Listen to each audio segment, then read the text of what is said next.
India बहुत तेज़ी से ग्रो कर रहा है। इंडिया का इंफ्रास्ट्रक्चर भी बहुत ही तेज़ी से ग्रो कर रहा है।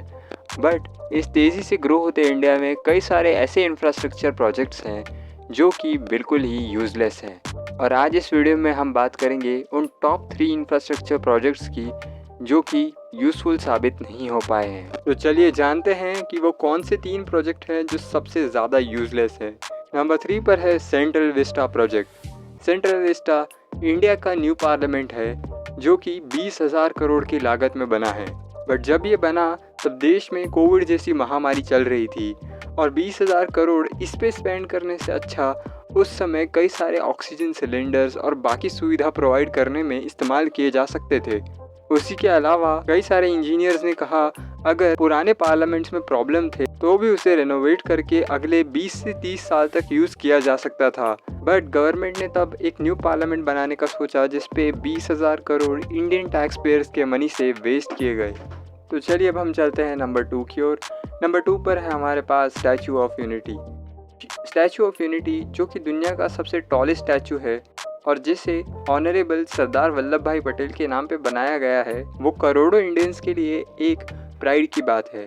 बट इस स्टैचू का यूटिलाइजेशन बहुत ही गलत तरीके से किया गया है बाय द गवर्नमेंट और इसीलिए मैं इस स्टैचू को यूजलेस तो नहीं बट अंडर यूटिलाइज कहूँगा, क्योंकि जहाँ पर स्टार्टिंग में इस स्टैचू को देखने के लिए कई सारे लोग अहमदाबाद, सूरत और आसपास के स्टेट से भी आते थे, वहीं अब यहाँ पर टूरिज्म ना के बराबर है। क्योंकि अहमदाबाद से भी अगर आपको स्टैचू ऑफ यूनिटी देखने जाना हो तो भी आपको 3.5 से 4 घंटे लग जाएंगे, जो कि बहुत ज़्यादा है। उसी के अलावा स्टैचू ऑफ यूनिटी जिस एरिया में है उस एरिया में और टूरिज्म स्पॉट्स ना होने की वजह से लोगों का इंटरेस्ट बहुत हद तक डाउन हो जाता है कि वो इस जगह को जाके एक्सप्लोर करे। स्टैचू ऑफ यूनिटी को अगर अहमदाबाद या सूरत के आसपास वाले एरियाज़ में बनाया जाता तो शायद इसका मैक्सिमम एडवांटेज गवर्नमेंट को मिल पाता और अहमदाबाद और सूरत को भी एक टॉप टूरिज्म स्पॉट मिलता, जिससे अहमदाबाद और सूरत में भी टूरिस्ट टॉप नंबर्स में आते।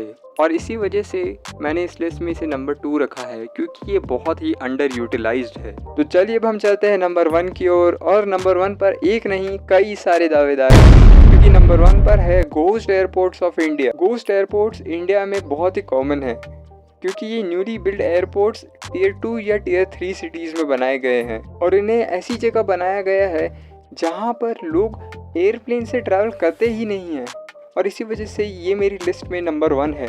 क्योंकि इन एयरपोर्ट्स पे आपको 1 या 2 फ्लाइट्स दिखेंगी, वो भी पूरे महीने में, और कुछ तो ऐसे एयरपोर्ट है जहाँ पर महीनों से एक भी फ्लाइट नहीं उड़ी है। अगर आप जानना चाहें कि इंडिया में अभी के समय कितने घोस्ट एयरपोर्ट्स हैं तो मैं आपको बता दूं कि ये नंबर 33 के आसपास है अभी के समय। और भी गवर्नमेंट घोस्ट एयरपोर्ट्स बनाई जा रही है इस होप में फ्यूचर में यहाँ पर लोग एयरप्लेन से ट्रैवल करेंगे। और ऐसा नहीं है कि ये सारे ही एयरपोर्ट्स अभी ही बनाए गए हैं, इनमें से कई सारे एयरपोर्ट्स 10 या 20 साल पुराने हैं, फिर भी यहाँ पर कोई भी नहीं आता। इनमें कुछ प्रोमिनेंट एयरपोर्ट हैं, Kishangarh airport, Kushinagar airport, Jaisalmer airport और भी कई सारे एयरपोर्ट्स हैं इस लिस्ट में।